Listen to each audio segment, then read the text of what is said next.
Demi nama Yesus, kami siap mendengarkan pesan. Dalam nama Yesus, kami sudah berdoa dan bersyukur. Amin. Silakan duduk Bapak Ibu.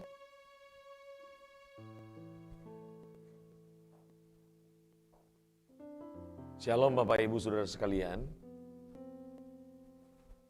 Tema khotbah pada hari ini adalah visi Kristus versus visi iblis.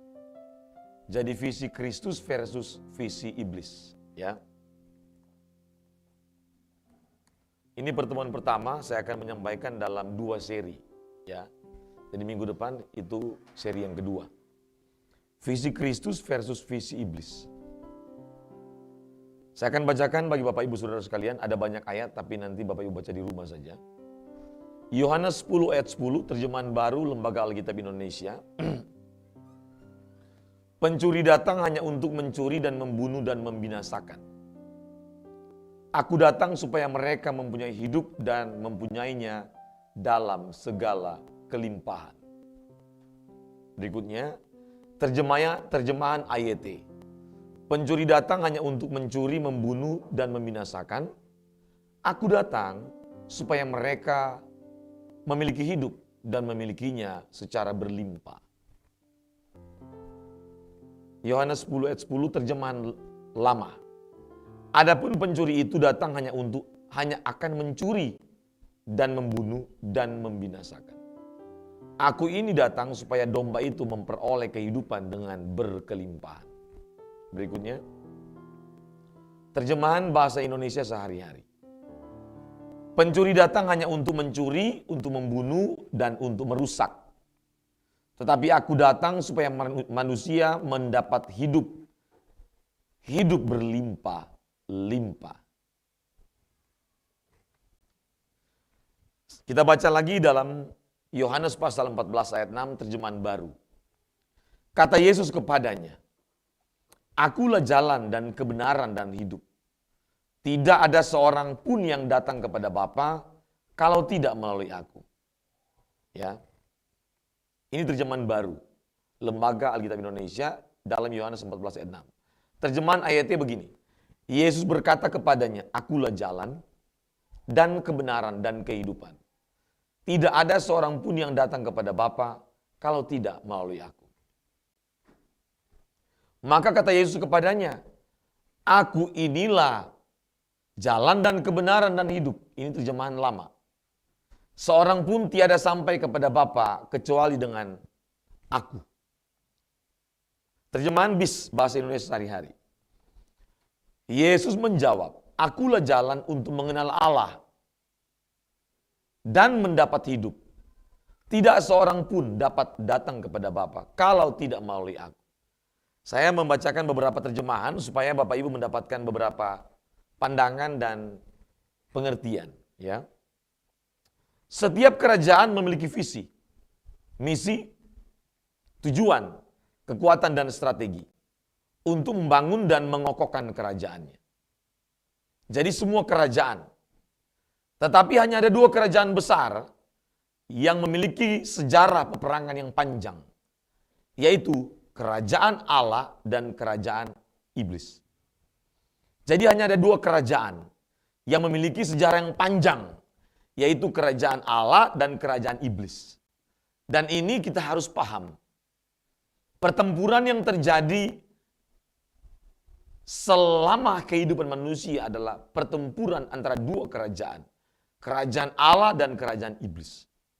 Ya, tidak ada kerajaan yang begitu panjang dalam bertempur selain kerajaan Allah dan kerajaan iblis. Kerajaan Allah adalah kerajaan terang, dan kerajaan iblis adalah kerajaan kegelapan. Seperti yang digambarkan oleh Alkitab. Jadi sesungguhnya kita tidak memiliki musuh selain iblis. Tidak ada yang lain. Jadi musuh kita hanya iblis.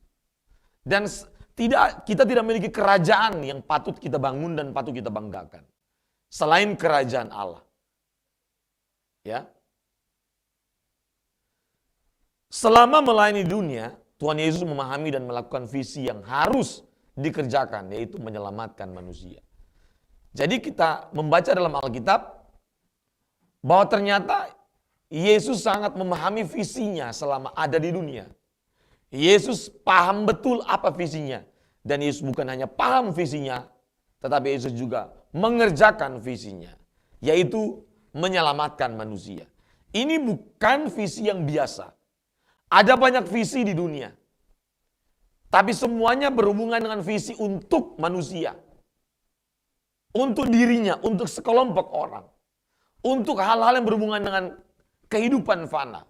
Tetapi hanya ada satu visi yang berhubungan dengan kehidupan kekal, yang berhubungan dengan kehidupan abadi, yang berhubungan dengan kepentingan kehidupan manusia untuk hidup yang akan datang. Yaitu visi yang dimiliki oleh Kristus, visi yang dikerjakan oleh Kristus. Maka selama Yesus ada di dunia, dia hanya mengerjakan visi ini. Dan visi ini berasal dari Allah, dari Bapa yang Bapa percayakan kepada Yesus untuk putra tunggalnya kerjakan. Tidak ada satu manusia yang bisa mengerjakan visi ini, yaitu visi penyelamatan hidup manusia. Lanjut. Iblis juga memiliki visi yang terus-menerus dikerjakan, yaitu membinasakan manusia. Ini fakta tentang iblis. Jadi iblis itu real, iblis itu nyata, iblis itu ada, dan pergerakannya belum berhenti. Iblis belum pernah pensiun, Bapak Ibu. Iblis belum pernah menyatakan mengundurkan diri dari pertempuran antara iblis dengan Kristus, dari pertempuran antara kerajaan Allah dengan kerajaan iblis. Belum pernah iblis mengundurkan diri, belum pernah iblis menyatakan bahwa dia mengangkat bendera putih untuk menyerah. Iblis belum pernah menyatakan untuk resign, mengundurkan diri dari pertempuran. Iblis belum pernah menyatakan pensiun dari pertempuran. Iblis belum pernah menyatakan bahwa visinya diubah dari visi pembinasaan manusia kepada visi mendukung visi Kristus. Belum pernah sama sekali. Dan iblis belum pernah berhenti untuk mengerjakan ini. Iblis juga belum pernah berhenti untuk berinovasi dalam strategi bagaimana untuk membinasakan manusia. Iblis juga belum pernah berhenti untuk pensiun, untuk berhenti dari pergerakan bagaimana menyeret manusia kepada kegelapan. Belum pernah. Maka jangan anggap remeh. Dan Paulus mengatakan bahwa iblis mengaum. Iblis itu berjalan mengelilingi. Dan dia itu seperti singa yang mengaum. Mencari mangsa siang dan malam, setiap saat, setiap detik. Kapanpun dia menunggu celahnya, dia menunggu kesempatan untuk dia bisa sergap saya dan saudara. Jadi iblis belum pernah berhenti bergerak. Dia belum pernah menyatakan pensiun. Dan belum pernah mengangkat bendera putih untuk menyerah dalam pertempuran. Iblis akan bekerja sampai waktunya dia akan dihakimi dan dibinasakan. Ingat baik-baik itu. Fakta tentang iblis yang berikutnya. Iblis memiliki kekuatan dan pengalaman yang panjang. Jangan anggap remeh dengan kekuatan iblis. Jangan anggap remeh dengan kekuatan yang dimilikinya. Jangan anggap remeh dengan pengalamannya. Mari kita lihat. Iblis berusia ribuan tahun. Dia telah berusia ribuan tahun, Bapak Ibu. Bukan berusia 20 tahun. Dia bukan makhluk kemarin hari. Dia adalah makhluk yang tertua. Ribuan tahun usianya. Iblis juga berasal dari surga. Jadi dia bukan makhluk yang biasa. Dia berasal dari surga. Iblis adalah makhluk yang mengguncang surga dengan tindakan kudeta. Jadi iblis adalah makhluk yang mengguncang surga dengan tindakan kudeta. Dia bukan mengkudeta di bumi. Dia telah mengkudeta, mengguncang surga. Surga aja dia guncang, apalagi bumi. Surga aja diguncang, apalagi keluarga kita. Tuhan Yesus aja ditentang sama dia, dilawan, apalagi saya dan saudara. Surga, itu dia guncang. Apalagi rumah tangga kita, rumah tangga manusia. Wah, jangan anggap remeh. Ya, lanjut. Iblis memiliki strategi efektif menjatuhkan manusia pertama. Sudah terbukti. Memang strateginya efektif. Oh Pak, buktinya apa? Manusia pertama buktinya. Manusia pertama loh Bapak Ibu. Yang hidupnya bergaul dengan Allah. Tumbang di Taman Eden. Alkitab menjadi saksi. Kejadian pasal 3 menjadi saksi. Iblis berhasil menjatuhkan manusia pertama. Berarti strateginya sangat efektif. Jangan anggap remeh. Yang berikutnya, iblis berhasil menjatuhkan Yudas, murid dan bendahara Tuhan Yesus. Ini murid yang dekat, bukan yang jauh. Murid yang hidup bersama Yesus setiap hari, yang berjalan bergaul bersama Yesus setiap hari. Tumbang juga di tangan iblis. Berarti strateginya begitu efektif. Jelas? Jangan anggap remeh. Deretan prestasi dalam perjanjian lama, iblis. Jadi deretan prestasi iblis dalam perjanjian lama, sejak zaman Sodom dan Gomora dan zaman Nuh menjadi saksi. Menjadi saksi. Orang-orang di zaman Sodom dan Gomora habis menjadi bangsa dan korban dari strategi iblis. Karena visinya belum berakhir. Dan visinya jelas. Bukan kabur visi iblis. Jelas binasakan manusia. Itu jelas visinya. Ya. Lanjut. Fakta tentang Kristus sekarang. Selama melayani di dunia, Tuhan Yesus memahami dan melakukan visi yang harus dikerjakan, yaitu menyelamatkan manusia. Yesus sangat paham. Berulang-ulang Yesus sampaikan bahwa dia datang untuk apa? Melakukan misi yang dipercayakan Bapa kepadanya. Yaitu apa? Menjadi korban tebusan untuk menyelamatkan manusia. Berikutnya. Kristus satu-satunya jalan keselamatan. Itu fakta. Tapi ternyata sudah fakta banyak orang memilih untuk mengikuti iblis. Dan orang-orang itu bukan yang tidak mengenal Allah, yang sudah mengenal, bahkan murid yang terdekat dengan Yesus, Yudas. Bahkan Adam dan Hawa yang bergaul dengan Allah. Jadi jangan dianggap remeh. Kristus adalah pemilik kehidupan manusia. Ini fakta. Saya mengingatkan kita, faktanya cuma Kristus satu-satunya jalan keselamatan. Dan pekerjaan penyelamatan ini bukan pekerjaan biasa, ya. Bukan pekerjaan biasa. Kristus adalah pemandu jalan ke surga, tidak ada yang lain. Dan ini jangan setarakan, jangan samakan dengan pemandu jalan untuk menunjukkan titik demi titik dari situs-situs kota-kota pariwisata. Bukan. Tuhan Yesus tidak selevel dengan tour guide Bapak Ibu. Karena Tuhan Yesus bukan tour guide untuk kota demi kota, situs demi situs. Dia adalah pemandu jalan ke surga dan tidak ada yang lain. Dan semua agama mengajarkan bagaimana supaya masuk surga. Semua agama. Tapi hanya satu pribadi yang menyatakan bahwa dialah jalan ke surga. Berita ini tidak boleh dihapus dari pemberitaan Injil. Berita ini tidak boleh dihapus dari khotbah-khotbah kita. Nggak boleh. Nggak boleh diganti dengan 3 langkah berbahagia, 3 langkah bersuka cita. Nggak bisa. 3 langkah diberkati Tuhan, nggak bisa. 3 langkah mengalami sukacita, nggak bisa. 3 langkah Anda mendapatkan pekerjaan yang terbaik, nggak bisa. Ini berita ini harus merasuk sampai ke tertanam dalam batin manusia. Sampai ditanamkan turun-temurun, diwariskan kepada anak cucu.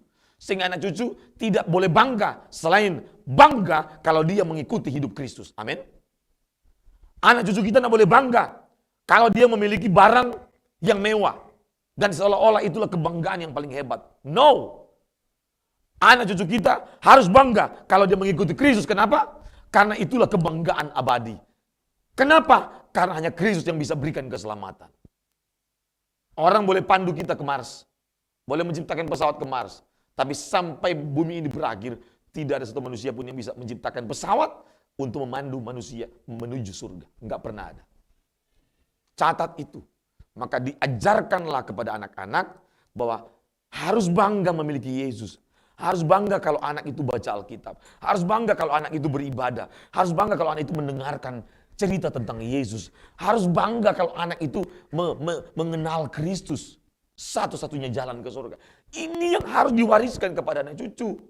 Nggak boleh anak bangga kalau misalnya nonton film. Nggak boleh anak bangga kalau punya barang branded. Nggak boleh anak bangga kalau dia itu berhasil memiliki hal-hal yang dia senang yang berhubungan dengan kefanaan. Nggak bisa. Dan jangan anggap remeh. Pak Joni terlalu ekstrim. Kita bukan ekstrim, harus super ekstrim. harus super ekstrim tentang Kristus. Kita tidak boleh fanatisme agama.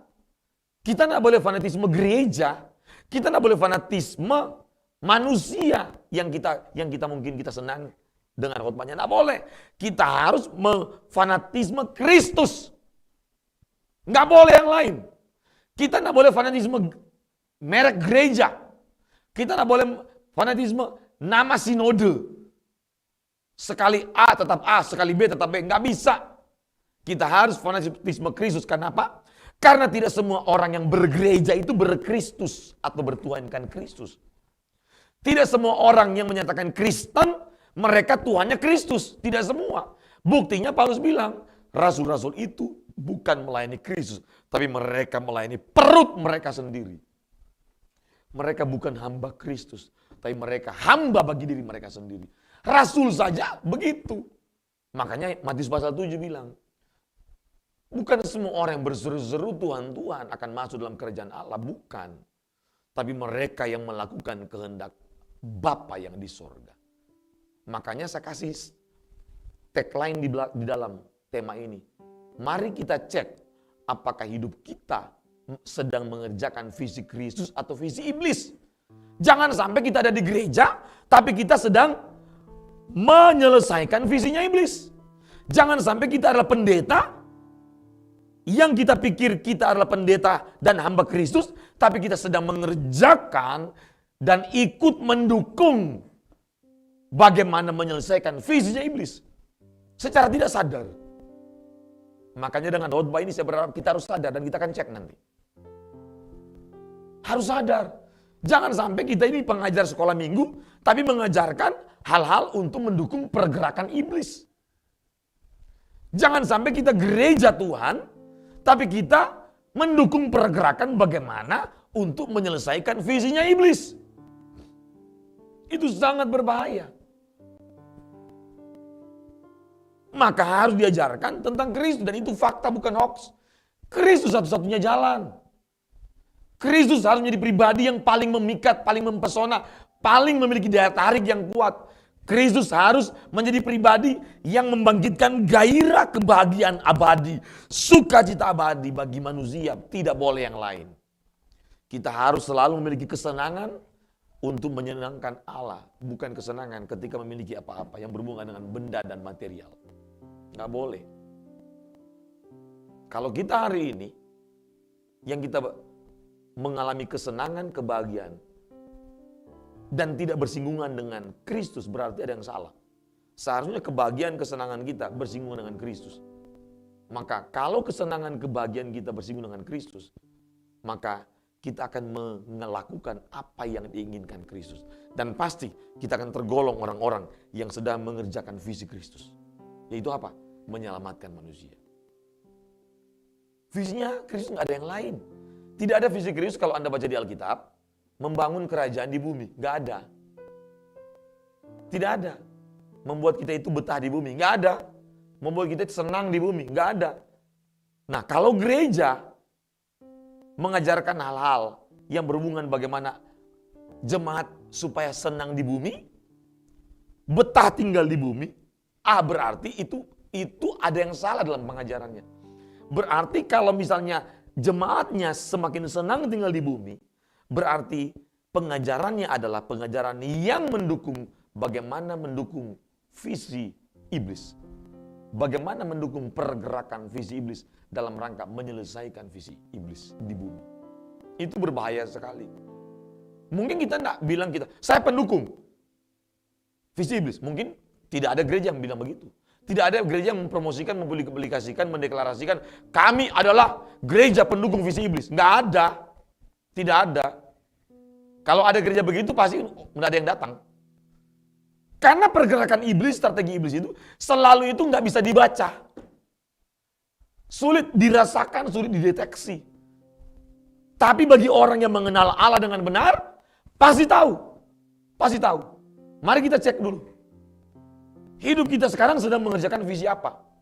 Visi iblis atau visi apa? Harus jelas. Cek baik-baik Bapak Ibu. Fakta yang berikutnya. Kristus menyerahkan nyawa loh. Ini Makanya kita diminta untuk apa? Melakukan perjamuan kudus untuk memperingati. Kalau diminta memperingati berarti ini berita yang sangat penting. Amin. Maka dalam 2 Korintus pasal 11, Paulus berkata, sebab yang sangat penting telah kusampaikan kepadamu, bahwa Kristus telah mati, tergantung di salib, menyerahkan nyawa untuk menebus dosa saya dan saudara. Dan pada hari ketiga dia dibangkitkan, bangkit mengalahkan maut. Dan dia telah naik ke sorga untuk menyiapkan tempat bagi saya dan saudara. Itu berita yang sangat penting. Dan itu fakta, bukan hoax.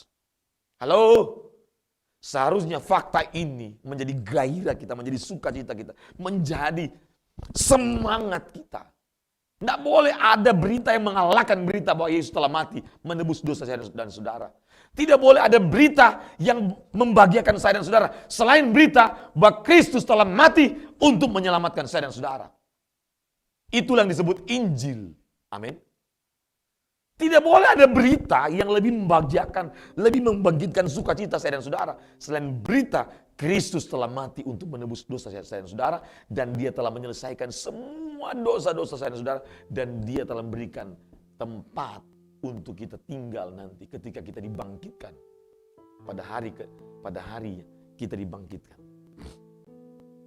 Harus begitu. Fakta yang berikutnya, Kristus menyelesaikan misi penyelamatan yang diberikan Bapa di sorga. Dia selesaikan. Dia bukan hanya berhenti di Taman Getsemani. Dia bukan berhenti di jalan atau Via Dolorosa. Dia bukan berhenti ketika dia dipaku, tapi dia sampai menyerahkan nyawa. Amin. Dan dia bukan berhenti dikubur mati selesai. Tapi berita tentang kebangkitan Kristus disaksikan oleh minimal 500 orang. Amin. Berarti fakta bukan hoax. Walaupun ada yang menciptakan hoax bahwa Yesus tidak dibangkitkan. Tapi banyak orang menyaksikan Kristus telah bangkit, dan berita ini yang harus membuat kita berbahagia dan sukacita. Kalau kita memiliki kesadaran seperti ini, maka kita akan ikut serta berkontribusi untuk melanjutkan pekerjaan yang telah dirintis Yesus, yaitu menyelamatkan manusia. Apapun pekerjaan kita tidak boleh di luar dari penyelamatan manusia. Catat baik-baik. Apapun profesi saudara, mau profesi saudara sebagai dokter, sebagai tentara, sebagai polisi, sebagai pengusaha, sebagai guru, sebagai profesional, dosen, sebagai apa saja, pastikan semua pekerjaan kita adalah dalam rangka mendukung visi Kristus Yesus, yaitu menyelamatkan umat manusia. Amin. Makanya sekolah kami, sekolah generasi unggul ini memiliki yang namanya moto dan sekaligus menjadi tujuan pendidikan sekolah GNI, yaitu apa? Mendidik untuk menyelamatkan jiwa bagi Kristus. Amin. Kalau pendidikan Kristen tidak mendidik untuk menyelamatkan jiwa, maka itu bukan pendidikan Kristen. Kalau pendidikan Kristen hanya mencerdaskan orang, hanya memberikan pengetahuan, hanya mentransfer ilmu, itu bukan pendidikan Kristen. Pendidikan Kristen harus sampai pada tahap mendidik untuk menyelamatkan jiwa. Mendidik untuk membebaskan anak-anak dari ikatan dosa. Mendidik untuk membawa anak-anak mengenal Kristus. Mendidik untuk membawa anak-anak untuk berjumpa dengan Kristus. Mendidik untuk memuridkan anak-anak menjadi serupa dengan Kristus Yesus. Amin. Itu pendidikan yang benar. Dan ini bukan cuma dikerjakan di sekolah. Tapi semua orang tua Kristen, semua keluarga Kristen harus mengerjakan yang sama. Mendidik anak-anak untuk menyelamatkan jiwa mereka. Karena itulah yang menjadi visi dari Kristus Yesus Tuhan kita. Pertanyaan saya adalah, pekerjaan apa yang kita sedang kerjakan hari ini? Mari kita cek dulu. Pekerjaan apa? Apapun pekerjaan saudara, pastikan pekerjaan kita mendukung untuk visi Kristus. Yaitu apa? Menyelamatkan jiwa. Tidak boleh ada di luar itu. Nah sekarang kita cek. Apapun pekerjaan kita. Apakah pekerjaan kita sekarang sedang mendukung visinya Kristus untuk menyelamatkan jiwa atau tidak? Halo? Halo? Cek. Sebelum nafas kita berakhir. Harus cek Bapak Ibu. Saya sering sampaikan ulang-ulang kepada anak-anak saya. Apa kalian tahu pekerjaan papa dan mama? Pekerjaan papa dan mama adalah hanya menyelamatkan jiwa manusia. Melalui pendidikan yang Tuhan percayakan. Melalui gereja, melalui apapun. Semua dalam rangka menyelamatkan jiwa. Termasuk training-training, seminar apapun. Harus tujuannya menyelamatkan jiwa manusia. Dimanapun saya ada, saya akan sampaikan pekerjaan ini.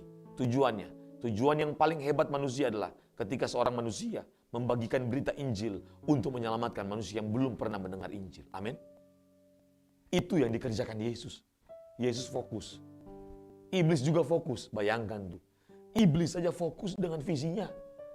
Kita fokus gak dengan visinya? Bagaimana kita mendukung visinya Kristus? Berikutnya. Sekelas Abraham, Musa, Elia, dan Henokh tidak dapat mengerjakan misi penyelamatan manusia. Karena syaratnya adalah pribadi yang melakukan misi ini adalah yang tidak memiliki cacat dosa. Abraham tidak pantas. Abraham tidak memiliki syarat yang pantas. Musa tidak bisa, Elia nggak bisa, Henokh nggak bisa. Walaupun Musa, Elia, Henokh mereka diangkat oleh Tuhan. Tapi mereka tidak punya kepantasan. Karena mereka adalah manusia yang bercacat, berdosa. Tidak pantas. Misi penyelamatan manusia ini adalah misi yang memiliki syarat tertinggi dari semua syarat misi manusia. Misi yang lain boleh dikerjakan manusia. Misi perdamaian oleh PBB dan segala macam. Dan banyak misi di bumi ini. Yang olehnya manusia memiliki syarat yang pantas. Banyak. Tapi untuk misi penyelamatan manusia, tidak ada satu manusia yang pantas. Yang memenuhi syarat. Hanya Kristus yang memenuhi syarat. Dan jangan dianggap remeh misi ini. Jangan dianggap murahan keselamatan ini. Jangan dianggap rendah anugerah keselamatan ini. Betul kita terima secara cuma-cuma. Tapi ada pribadi yang mengerjakan dengan sungguh-sungguh dan menyerahkan nyawa. Amin. Maka ketika kita menerima cuma-cuma, menerima boleh cuma-cuma. Perhatikan ini. Menerima boleh cuma-cuma, tapi mengerjakannya dengan sungguh-sungguh. Amin. Jelas? Itu kata Filipi pasal 2 ayat 12-13. Kerjakanlah dengan sungguh-sungguh, dengan takut dan gentar keselamatan itu. Kerjakanlah keselamatan dengan takut dan gentar. Betul. Diberikan cuma-cuma. Dan kita terima memang cuma-cuma. Tapi ingat, perintah Alkitab melalui Filipi pasal 2 ayat 12-13. Kerjakan dengan sungguh-sungguh berarti terima betul cuma-cuma, dapat dengan cuma-cuma, tapi mengerjakan dengan sungguh-sungguh. Karena itulah bentuk tanggung jawab kita kepada Kristus yang telah memberikan hadiah keselamatan dengan cuma-cuma. Amin. Pertanyaan saya adalah, apakah kita telah mengerjakan dengan sungguh-sungguh keselamatan yang telah berikan dalam semua profesi kita? Apakah kita telah mengerjakan dengan sungguh-sungguh? Tanda orang mengerjakan dengan sungguh-sungguh, dia akan sungguh-sungguh untuk berjuang menjadi serupa dengan Kristus. Dia akan sungguh-sungguh untuk melakukan apa yang menjadi kehendak Allah. Dia akan sungguh-sungguh hidupnya hanya untuk melayani pikiran dan perasaan Kristus. Jangan sampai yang kita lakukan dalam pekerjaan melayani pikiran dan perasaan kita. Bahaya. Berikutnya. Kesadaran bahwa pekerjaan misi penyelamatan manusia adalah pekerjaan yang mulia dan agung adalah kunci bagi orang yang percaya untuk dapat terus berjuang mengerjakan keselamatan dengan takut dan gentar. Ketika seorang menyadari bahwa pekerjaan misi penyelamatan ini agung dan mulia, tak ternilai, nilainya itu nilai kekal, kualitasnya kekal, tidak dapat dibandingkan dengan apapun yang mereka miliki di bumi, maka kesadaran itu akan mendorong seseorang untuk sungguh-sungguh bertanggung jawab mengerjakan keselamatan dengan takut dan gentar. Apapun taruhannya, dia akan rela mengorbankan apapun demi keselamatan yang Kristus berikan bagi dia.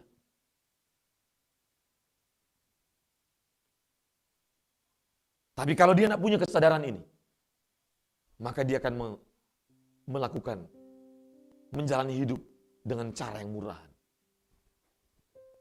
Lanjut. Ketika seorang tidak memiliki kesadaran bahwa keselamatan yang dikerjakan Tuhan Yesus adalah hal terbesar yang diberikan Tuhan Yesus kepada manusia, maka cenderung manusia akan bersikap apatis dan tidak menghargai keselamatan sebagaimana layaknya keselamatan itu dihargai. Jelas ya? Banyak sekali fakta di lapangan. Orang-orang tidak menghargai keselamatan selayaknya keselamatan itu dihargai. Selayaknya memberikan nilai tinggi kepada keselamatan itu. Yang namanya barang kalau dia mahal pasti kita akan memberikan nilai tinggi, betul? Betul? Mobil kalau mewah kita akan memberikan nilai tinggi. Kita akan menjaganya. Sikap memberikan nilai tinggi definisinya adalah kita akan menjaganya baik-baik, kita akan merawatnya baik-baik, betul? Semua barang yang kita anggap mahal, yang kita anggap bernilai tinggi, maka kita akan merawat baik-baik. Sama seharusnya. Kalau kita menganggap keselamatan itu tak ternilai, tidak ada taruhannya nilainya, atau nilainya paling tinggi dari semua yang kita miliki, maka seharusnya mengerjakan keselamatan menjadi prioritas utama dalam hidup manusia. Amin. Amin. Termasuk ketika kita bekerja, tujuannya dalam rangka kita mempertahankan keselamatan dan tujuannya dalam rangka kita membagikan berita keselamatan kepada semua orang. Karena semua pekerjaan harusnya dalam rangka menyelesaikan visi Kristus, yaitu visi untuk menyelamatkan jiwa bagi Kristus. Apapun pekerjaan kita, apalagi kalau orang tua. Wah, berikutnya. Iblis dengan visinya membinasakan manusia. Tidak tampil dengan pribadi yang mengerikan dan menakutkan. Nggak pernah iblis tampil dengan, kabur semua orang. Nggak ada yang ikut. Jadi iblis dengan visinya membinasakan manusia tidak tampil dengan pribadi yang mengerikan dan menakutkan. Sebaliknya, iblis tampil dengan begitu mempesona, memikat hati manusia. Wow, lanjut. Iblis menggunakan berbagai macam cara, media, dan kekuatan untuk membuat manusia melakukan kehendaknya sendiri dan melayani dirinya sendiri. Dengar baik-baik, dengar. Kalau Tuhan Yesus, ini perbedaannya. Tuhan Yesus mengajak kita untuk melakukan kehendak Bapa di surga. Betul? Jelas ya? Jadi kalau Tuhan Yesus mengajak kita untuk melakukan kehendak Bapa di surga. Karena kehendak Bapa di surga itu yang terbaik buat manusia. Betul? Walaupun sulit. Tapi kalau iblis beda. Ini perhatikan cara kerjanya ya. Iblis adalah membuat manusia melakukan kehendaknya sendiri. Dan melayani dirinya sendiri. Memuaskan diri manusia sendiri. Itulah pekerjaan iblis. Halo? Sekarang kita cek.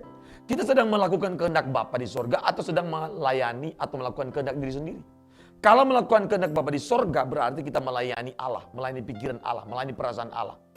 Memuaskan hati Allah. Kalau kita melakukan kehendak diri sendiri berarti tandanya kita sedang memuaskan keinginan diri sendiri. Cek mana yang kita sedang lakukan sekarang. Harus jujur. Harus jujur. Tidak semua pekerjaan dalam pelayanan gereja itu memuaskan hati Tuhan. Itu melayani pikiran perasaan Tuhan. Enggak semuanya. Karena ada banyak agenda-agenda pribadi pasti di sana. Ada banyak kepentingan pribadi yang kita bungkus supaya apa? Bungkus dengan seolah-olah ini pekerjaan Tuhan, tapi di dalamnya adalah semua itu untuk kepentingan pribadi. Itu cara iblis. Enggak ada yang tahu, cuma kita dengan Tuhan yang tahu. Lanjut. Mari kita lihat pemetaan visi dan strategi Kristus versus iblis. Mari kita lihat sekarang. Ini pemetaannya. Kristus versus iblis. Perhatikan ya. Visi. Kalau Kristus visinya memberi kehidupan kekal. Menyelamatkan jiwa. Tapi iblis memberi hidup fana. Membinasakan.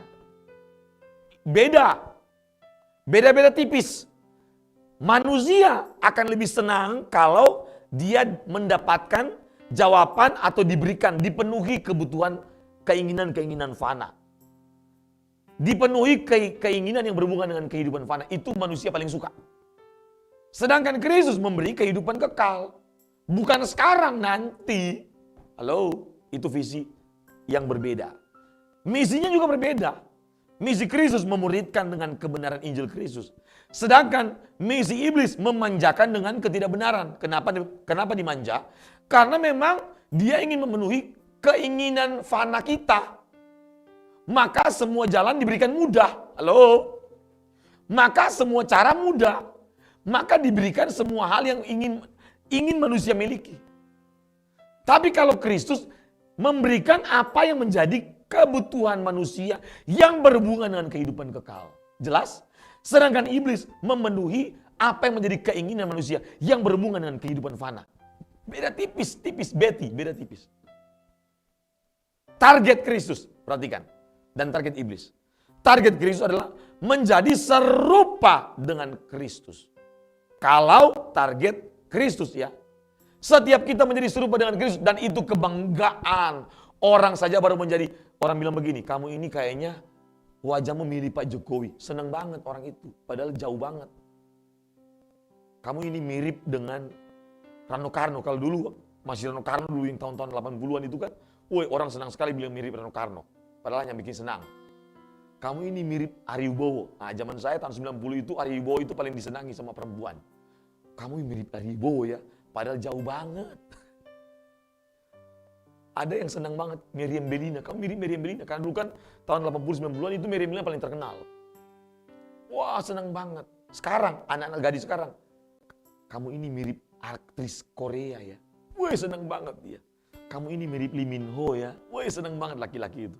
Kamu mirip Lee Min Ho ya. Wah senang banget. Nah ada orang yang dibilang senang kalau dimirip dengan laki-laki yang jelek atau perempuan yang jelek. Marah dia. Pasti marah. Kita ini diberikan kehormatan. Itu namanya eksosia. Eksosia. Hak untuk menjadi anak-anak Allah. Yang serupa dengan Kristus dan sempurna seperti Bapa. Amin. Kok kita anggap ini paling harta paling yang paling hebat. Hak yang paling hebat. Yang dituntut adalah ubah undang-undang cipta kerja. Undang-undang Omnibus Law. Harus kita tuntut diubah. Karena tidak mewakili hak kita katanya. Aduh. Sampai ada yang bilang, ini pemerintah salah, keliru. Masa mereka bikin undang-undang Omnibus Law? Salah itu pemerintah. Pemerintah bikin undang-undang Omnibus Law. Tidak boleh itu, kita harus minta dibatalkan. Ya, itu viral karena lucu-lucu aja sih. Ada yang demo Bapak Ibu, itu tidak mengerti dia demo apa. Cuma dimanfaatkan. Kasihan sekali. Kasihan sekali. Kristus membawa kita untuk menjadi serupa dengan Kristus. Itu hak. Hak kita. Dan itu harus dimiliki oleh setiap orang percaya. Iblis menjadikan kita serupa dengan dunia. Jauhlah. Tapi kita sering mengikuti kehendak diri sendiri. Karena apa? Yang ditawarkan iblis lebih menarik, lebih mengikat, lebih memikat, lebih menyenangkan perasaan kita, lebih memuaskan perasaan kita. Harus sadar betul sekarang ya. Jangan sampai kita sedang menikmati perasaan kepuasan yang diciptakan oleh iblis untuk memuaskan perasaan kita. Strategi atau cara. Kristus caranya adalah melakukan kehendak Bapa di sorga. Itu cara yang, tidak ada cara yang lain. Maka Yesus bilang, aku datang bukan melakukan apa yang aku suka, tapi yang Bapa suruh aku lakukan. Maka Yesus bilang, makananku ialah melakukan kehendak Bapakku yang di sorga. Amin. Ini caranya. Nggak bisa kita selamat dengan melakukan kehendak kita. Nggak bisa. Iblis melakukan kehendak iblis diri sendiri. Iblis akan mendorong kita untuk melakukan kehendak kita sendiri. Hati-hati. Termasuk pendeta. Iblis akan menciptakan satu suasana, satu kondisi di mana dia akan senang ketika orang-orang mengikuti keinginannya sendiri. Ketika orang-orang melayani perasaannya. Ketika orang-orang itu mendengarkan dia. Ketika orang-orang itu nurut sama dia, padahal bukan menurut sama Tuhan. Ketika orang-orang itu menghormati dia lebih daripada apa dari yang dia lihat. Karena apa? Gila hormat ini mengerikan Bapak Ibu. Saya harus membasmi itu. Gila hormat, gila pengakuan, gila jabatan. Halo? Ini semua ini ada dalam diri manusia. Termasuk pendeta, termasuk saya. Bukan, jangan pikir saya khotbah begini, terus saya sudah bersih semua. Oh enggak. Harus berjuang. Maka setiap hari saya mencari yang begini. Oh enggak boleh. Saya harus pangkas, cabut semua ini. Ini monster semua ini. Racun jiwa ini. Harus saya cabut. Jadi strateginya untuk menyelesaikan visinya Kristus. Menyelamatkan manusia. Setiap orang itu harus melakukan kehendak Bapa di surga. Tidak boleh kehendak yang lain. Di gereja boleh orang berkhotbah tentang Kristus. Bisa saja. Tapi dalam dirinya dia banyak melakukan kehendak untuk kehendaknya sendiri. Ada banyak sekali. Maka Matius 7 itu keluar kan. Tuhan, bukankah kami yang berseru-seru? Bukan kami berbuat demi namamu? Bukan kami mengusir setan? Ternyata orang yang sudah berbuat mengusir setan, berbuat mujizat, gak dikenal oleh Allah. Kenapa? Karena dia tidak melakukan kehendak Bapa di sorga. Selama hidupnya dalam melayani, hanya memuaskan keinginannya sendiri. Yang menurut dia, itulah kehendak Allah. Karena kehendak Allah banyak versi, sesuai dengan versi pendeta-pendeta. Tapi yang versi Kristus adalah melakukan kehendak Bapa di sorga, melayani untuk memuaskan hati Allah. Seluruh hidup dipersembahkan pada Tuhan. Semua pikiran perasaan kita adalah milik Allah. Maka kepadanya kita harus melayani dan kita harus senangkan dan puaskan. Bukan kepada pikiran dan perasaan kita sendiri. Yang berikutnya, media. Jadi ada media yang masing-masing gunakan, baik Kristus maupun iblis. Kristus menggunakan media Alkitab sebagai firman kebenaran. Alkitab sebagai panduan kehidupan manusia. Iblis menggunakan media yang menjadi kenikmatan dunia untuk memberi, memberi kepuasan, memberi kenikmatan kepada manusia, memberi kenyamanan, dan memberikan apa yang manusia butuhkan, inginkan. Beda sekali. Alkitab itu memberikan apa yang manusia tidak suka. Karena yang manusia suka adalah kodrat dosa. Pengen betah di bumi, melayani dirinya sendiri, hidup dengan penuh hawa nafsu, hidup dengan penuh kejahatan, kelicikan, kedengkian, iri hati. Itulah buah-buah dari dosa. Karena kita manusia berkodrat dosa. Nah, oleh karena itu Kristus menawarkan melakukan kehendak Bapa dalam rangka menyelesaikan, membersihkan setiap kejahatan yang ada dalam diri kita. Memerdekakan kita dari ikatan dosa. Tapi seolah-olah itu menyiksa. Ketika kita melakukan kehendak Allah itu berat. Memang berat. Faktanya memang berat. Sulit. Tapi itu menghasilkan kemerdekaan abadi manusia. Amin. Tapi itu membawa manusia untuk mencapai tujuan hidup abadi manusia.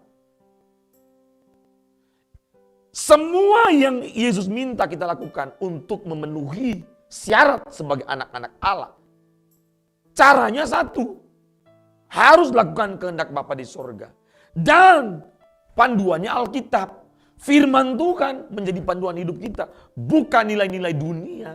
Bukan media sosial. Halo? Hari ini anak-anak remaja, generasi milenial menjadikan media sosial sebagai panduan hidup mereka. Apapun pertanyaannya mereka akan bertanya di media sosial. Betul? Apapun pertanyaannya. Jadi media sosial mengganti peran orang tua menjadi mengganti peran guru. Bahkan media sosial mengganti peran agama hari ini. Halo? Luar biasa iblis bekerja Bapak Ibu. Jangan anggap remeh. Ini masa-masa kegelapan manusia. Kita harus melahirkan banyak terang untuk menerangi dunia yang gelap hari ini. Ini yang Paulus ngomong dalam Efesus pasal 5 ayat 15-16. Dan pergunakanlah waktu yang ada. Karena hari-hari ini adalah jahat. Maka kita harus waspada. Jaga hati baik-baik. Jaga mata. Nonton hal-hal yang benar, yang suci. Tidak boleh hal-hal yang memuaskan nafsu kita. Tidak boleh nonton hal-hal yang membangkitkan dosa masa lalu kita. Tidak boleh nonton hal-hal yang hanya menghibur, memenuhi hobi kita. Nggak boleh. Memang harus super ekstrim zaman sekarang Bapak Ibu. Karena media ini kontennya terlalu banyak yang jahat. Tapi tidak boleh dipersalahkan media. Pilihan kita. Itu keputusan kita. Mau jatuh dalam dosa bukan karena media kok. Karena keputusan kita. Iblis hanya menggunakan media. Ya. Lanjut. Iblis terus berinovasi dalam strategi untuk mempengaruhi, memikat, dan menyihir manusia. Dengan berbagai media.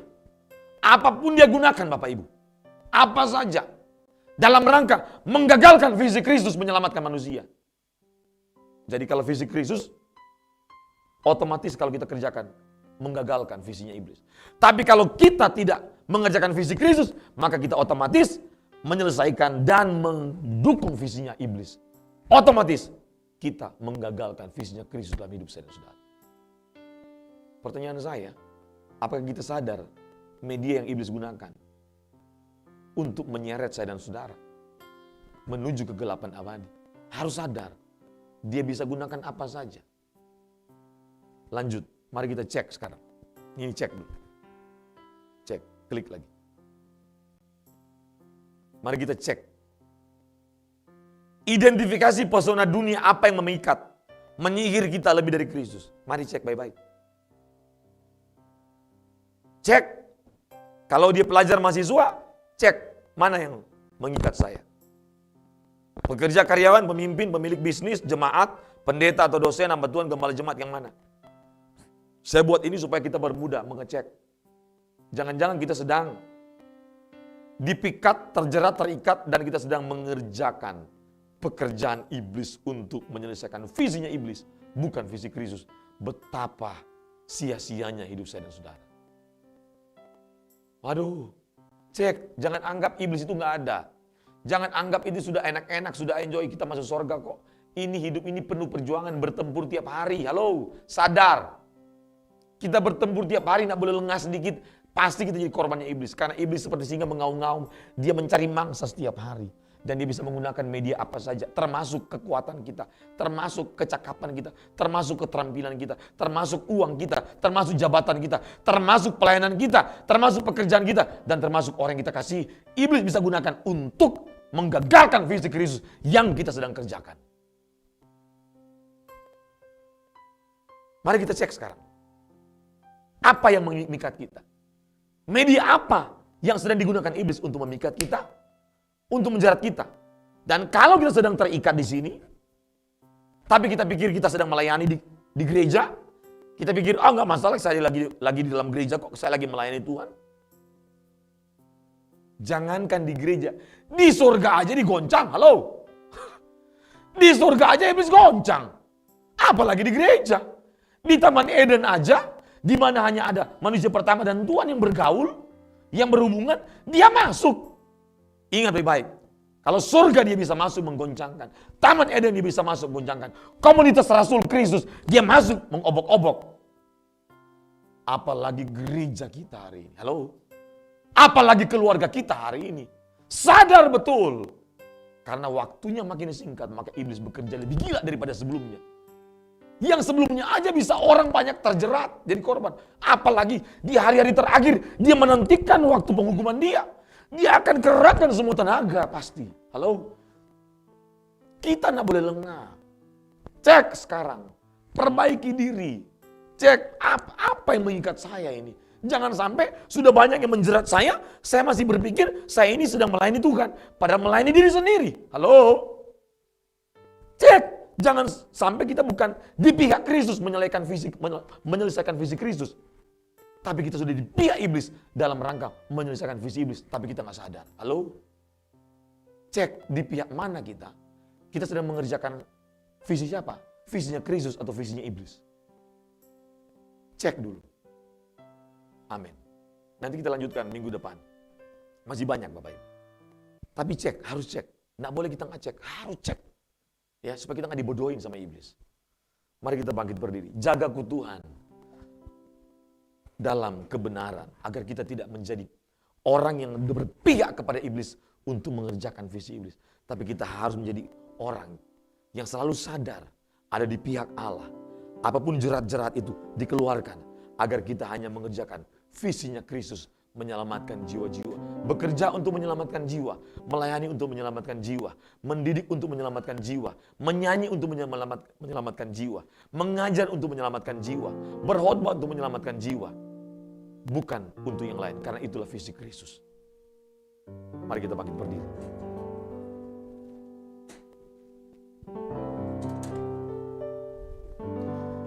Jagaku Tuhan dalam kebenaran, jagaku dalam kesucian Bapa.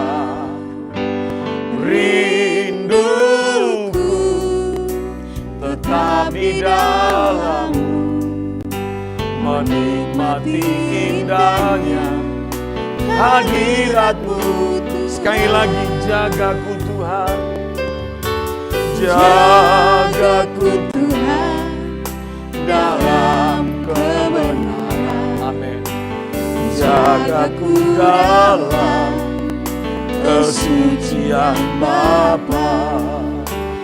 Rinduku tetap di dalam-Mu, menikmati indahnya hadirat-Mu Tuhan. Percaya Kau setia, pegang tanganku, Roh-Mu yang kudus, Roh-Mu yang kudus memimpinku sampai sempurna, sampai sempurna, sampai sempurna, sampai sempurna, sampai sempurna. Bapak Ibu, sebelum saya akan berdoa, dengar baik-baik apa yang saya mau sampaikan hari ini. Kita harus cek dan pastikan bahwa kita ada di pihak Allah, di pihak Kristus untuk mengerjakan visinya Kristus. Bukan di pihak iblis untuk mengerjakan visinya iblis. Karena kalau kita ada di pihak Kristus, maka otomatis kita menjadi musuhnya iblis. Tapi kalau kita sedang mengerjakan visi iblis secara tidak sadar, otomatis kita menjadi musuhnya Allah. Orang saja kalau menjadi musuhnya orang yang paling kuat di dunia ini, takutnya minta ampun Bapak Ibu. Orang saja kalau menjadi musuhnya orang nomor 1 di Indonesia itu, takutnya minta ampun. Atau orang yang menjadi musuh orang yang paling jahat di kota itu, dia pasti ketakutan. Sadarilah, seharusnya kita lebih takut kalau kita menjadi musuhnya Tuhan. Mungkin secara tidak sadar, kita telah berpihak kepada iblis, mengerjakan visinya iblis. Tapi kita pikir kita masih melayani Tuhan. Kita masih melayani dalam pekerjaan Tuhan. Kita masih ada di gereja mungkin. Tapi yang kita kerjakan, kita menyelani perasaan kita. Kita gila hormat, gila jabatan, gila kekuasaan, gila nama baik, popularitas, gila uang, gila berbagai macam hal. Terikat dengan ABCD. Tapi orang nggak tahu. Saya menonton satu video Bapak Ibu. Seorang wanita bule. Dia bilang dia disuruh Roh Kudus untuk keluar lari pagi. Belum pernah dia dapat hal itu. Intinya adalah dia mengalami ketakutan ketika Yesus meninggalkan dia. Dalam penglihatan, dia bilang, Yesus jangan tinggalkan aku. Jangan tinggalkan aku Tuhan Yesus. Selama di bumi, kalau kita tidak hidup untuk mengerjakan dan menyelesaikan visinya Kristus, pada akhirnya kita akan terpisah dengan Kristus selama-lamanya. Dan Anda tahu, keterpisahan dengan Allah adalah hukuman abadi manusia. Itu hukuman paling berat. Itu penyiksaan paling berat. Sempurna penyiksaannya. Sempurna kebinasaan. Kita berpisah aja dengan orang kita kasih, itu sudah nangis-nangis. Tahukah saudara, kenapa kita ketika terpisah dengan Allah, itu kita akan menderita abadi. Karena roh kita berasal dari Allah. So pasti, dia akan mencari, roh kita akan mencari siapa pemilik roh itu. Dan ini perpisahan yang paling tragis, mengenaskan, mengerikan. Anda kalau berpisah dengan orang yang Anda kasih, belum menderita. Tapi perpisahan dengan Allah akibat dosa, itu adalah penderitaan yang paling berat bagi manusia. Karena tidak ada durasi, berlangsung sepanjang hidup selama-lama. Bukan setahun, 2 tahun. Mari kita pastikan, kita sedang mengerjakan visinya Kristus, bukan visinya iblis. Mari angkat tanganmu dua-dua di hadapan Tuhan. Ya Bapa, aku mohon kepadamu Bapa, semua orang yang mengikuti ibadah ini, kami memiliki kesadaran kalau ada di antara kami yang terjerat dengan ikatan-ikatan yang membuat hati Tuhan terluka dan kecewa. Tapi kami tidak sadar, atau mungkin secara sadar tapi kami sudah terlanjur menikmati. Hamba mohon belas kasihan Tuhan, ampun. Merdekakan kami dari ikatan apapun yang menjadikan kami berpihak kepada iblis. Dan kami akhirnya menjadi musuh Allah. Kami tidak mau menjadi musuh-Mu Bapa. Kami mau berpihak kepada Kristus, hanya mengerjakan visi Kristus. Tolong Bapa, setiap orang yang mengikuti ibadah ini, jaga Tuhan. Jaga Bapa. Jangan ada yang keluar dari kandang-Mu Tuhan. Jangan ada yang keluar dari tangan keselamatan-Mu Tuhan. Jangan ada yang keluar dari jalan keselamatan Tuhan. Dan jangan ada yang menjadi pendukung iblis. Tolong Bapa. Tolong Bapa. Jagai kami sampai nafas kami berakhir. Dan kami mau berjuang hanya untuk mengerjakan visi Kristus, menyelamatkan jiwa-jiwa demi Kristus. Mari Bapak Ibu, angkat tanganmu dua-dua. Terimalah berkat Tuhan. Berkat dan anugerah daripada Allah Bapa. Cinta kasih daripada Tuhan kita Yesus Kristus. Penyertaan, pendewasaan, tuntunan, pemeliharaan dan pertolongan dari Roh Kudus menyertai kita sampai Tuhan Yesus datang kembali menjemput kita untuk pulang ke rumah Bapa di sorga. Dalam nama Yesus, haleluya, bersama-sama katakan, amin. Bapak Ibu, 2 menit saya memberikan pengumuman. Jam 11 WITA tepat ini, ada ibadah dari GSKI Life House Jakarta, yang akan dilayani oleh Bapak Pendeta Dr. Wigan Sugandi. Dan jam 12 WITA akan dilanjutkan dengan ibadah dari GSKI Rehoboth Jakarta, akan dilayani oleh Bapak Pendeta Dr. Era Susabdono. Dan dilanjutkan jam 6 sore, 18 WITA, akan ada lagi ibadah Sunday Bible Teaching, akan dilayani oleh Bapak Pendeta Dr. Era Susabdono. Bapak Ibu mohon memberikan like, share dan komen, dan juga subscribe, bunyikan lonceng, untuk mendapatkan notifikasi dari kami, dan untuk meningkatkan kualitas streaming kami.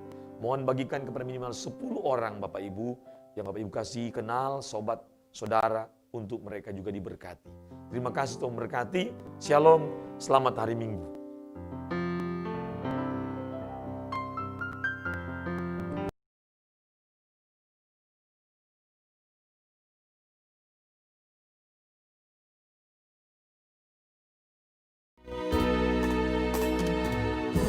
Penolongku dalam kesesatan, penghiburku di waktu